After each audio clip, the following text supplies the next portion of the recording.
A single plant of this species will give 8 or 10 quarts of milk per day.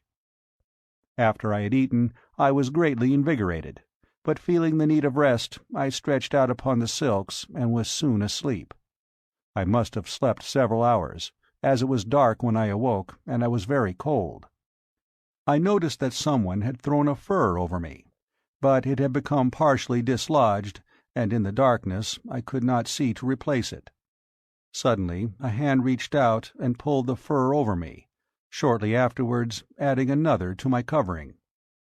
I presumed that my watchful guardian was Sola, nor was I wrong. This girl alone, among all the green Martians with whom I came in contact, disclosed characteristics of sympathy, kindliness, and affection.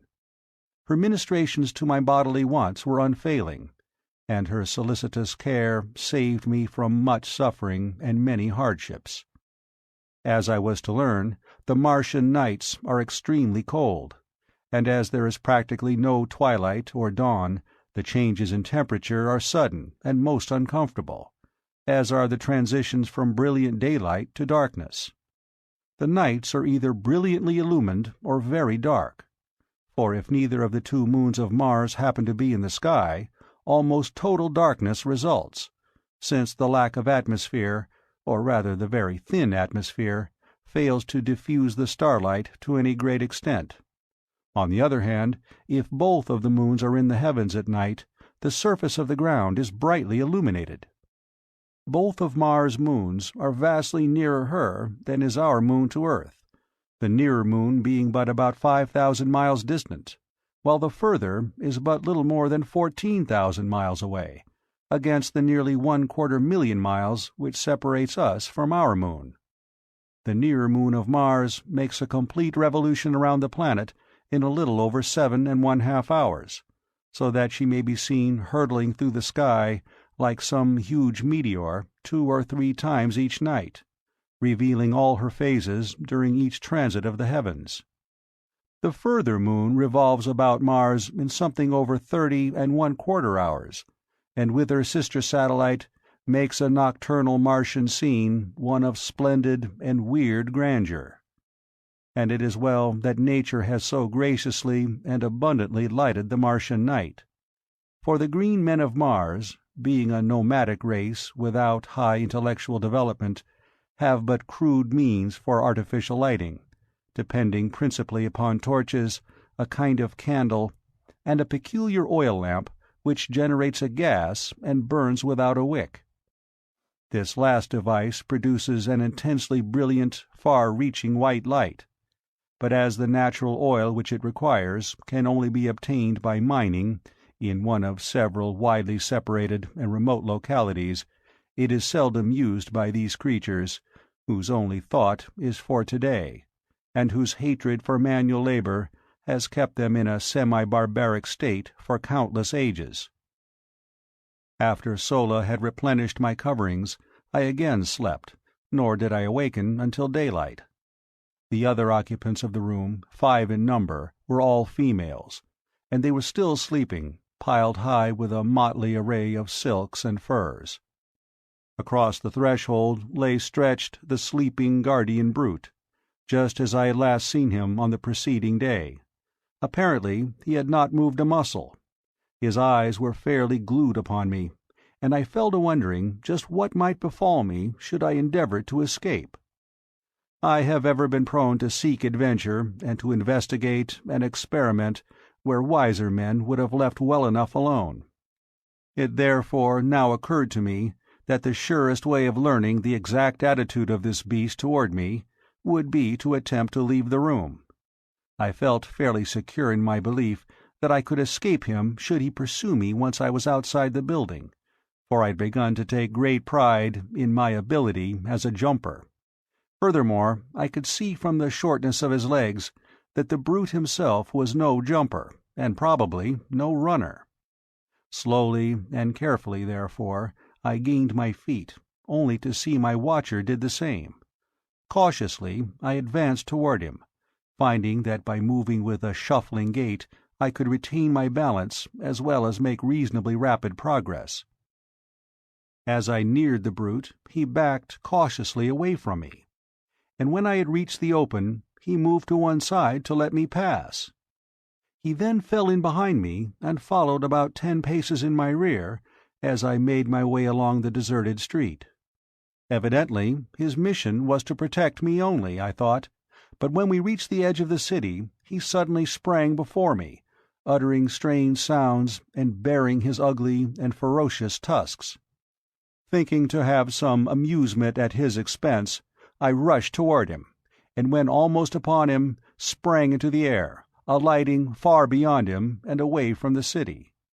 He wheeled instantly and charged me with the most appalling speed I had ever beheld. I had thought his short legs a bar to swiftness, but had he been coursing with greyhounds, the latter would have appeared as though asleep on a doormat. As I was to learn, this was the fleetest animal on Mars, and owing to its intelligence, loyalty, and ferocity, is used in hunting, in war, and as the protector of the Martian man. I quickly saw that I would have difficulty in escaping the fangs of the beast on a straightaway course, and so I met his charge by doubling in my tracks and leaping over him as he was almost upon me. This maneuver gave me a considerable advantage, and I was able to reach the city quite a bit ahead of him, and as he came tearing after me I jumped for a window, about 30 feet from the ground, in the face of one of the buildings overlooking the valley.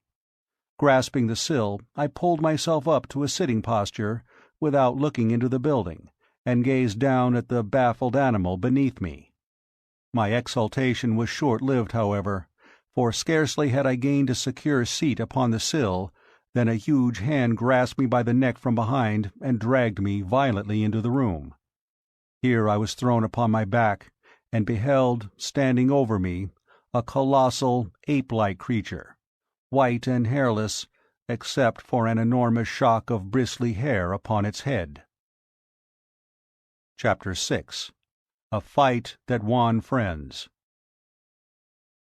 The thing, which more nearly resembled our earthly men than it did the Martians I had seen, held me pinioned to the ground with one huge foot, while it jabbered and gesticulated at some answering creature behind me.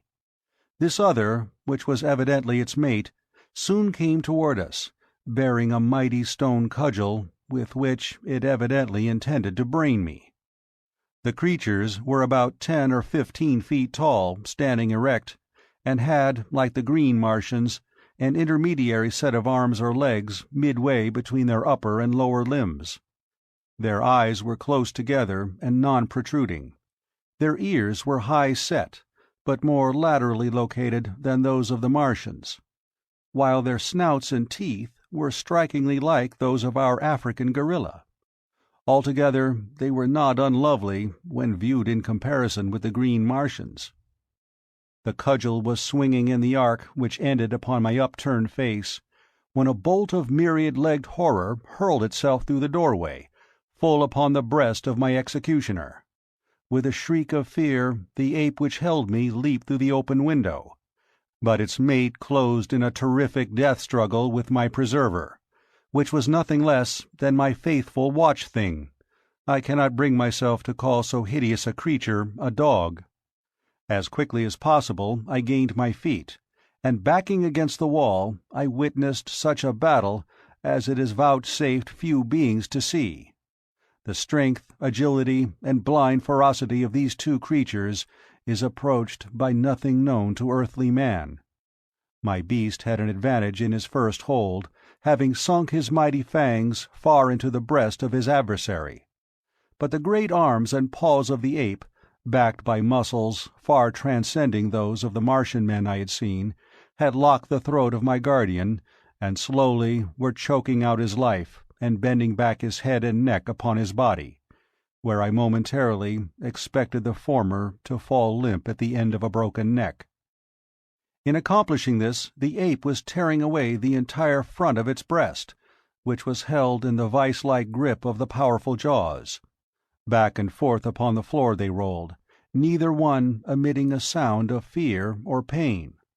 Presently I saw the great eyes of my beast bulging completely from their sockets, and blood flowing from its nostrils. That he was weakening perceptibly was evident, but so also was the ape, whose struggles were growing momentarily less.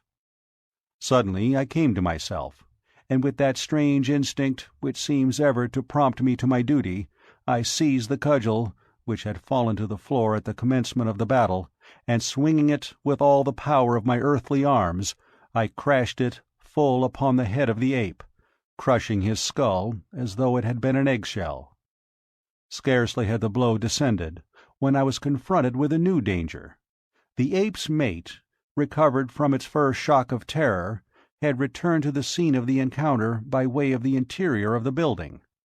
I glimpsed him just before he reached the doorway, and the sight of him, now roaring as he perceived his lifeless fellow stretched upon the floor, and frothing at the mouth in the extremity of his rage, filled me, I must confess, with dire forebodings.